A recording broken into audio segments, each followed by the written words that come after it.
Walang takas ang isang mangingisda matapos mahulihan ng hindi rehistradong bangka ng mga otoridad sa Occidental Mindoro. Yan ang tinutukan ni Patrolwoman Eloisa Joy Beredo. Ang mangingisdang na Occidental Mindoro noong ika-13 ng Oktubre taong kasalukuyan dahil sa paglabag sa Section 34 ng Ordinansa ng Bayan ng Sablayan na nagbabawal sa paggamit ng mga bangkang pangisda na walang rehistro. Ayon sa ulat, si alias Jowery 39 Adyos, residente ng Barangay Poblasyon Sablayan, ay nahuli ng mga pinagsanib na tauhan ng Sablayan Municipal Police Station, Occidental Mindoro Maritime Police Station, Sablayan Maritime Law Enforcement Team, 405th Regional Mobile Force Battalion at Bantay Dagat habang nagsasagawa ng patrol sa dagat.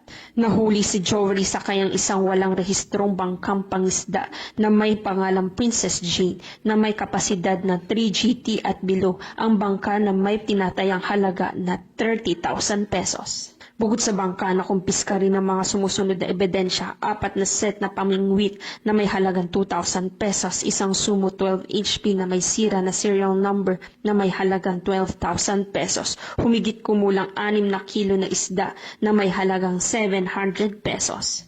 Dinala si Jowery at mga nakumpiskang ebidensya sa Sablayan Maritime Law Enforcement Team para sa dokumentasyon at tamang pag-aayos. Kalaunan ay pinalaya siya matapos magbayad ng multa na 500 pesos sa tanggapan ng Municipal Treasurer ng Sablayan.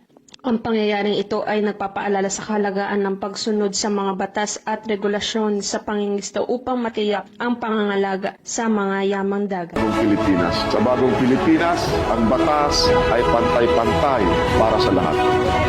Harapan City, Oriental Mindoro. Ako ang iyong PNN correspondent, Patrolwoman Eloisa Joy B. Peredo. Alagad ng batas, tagataguyod ng Balitang Tulis.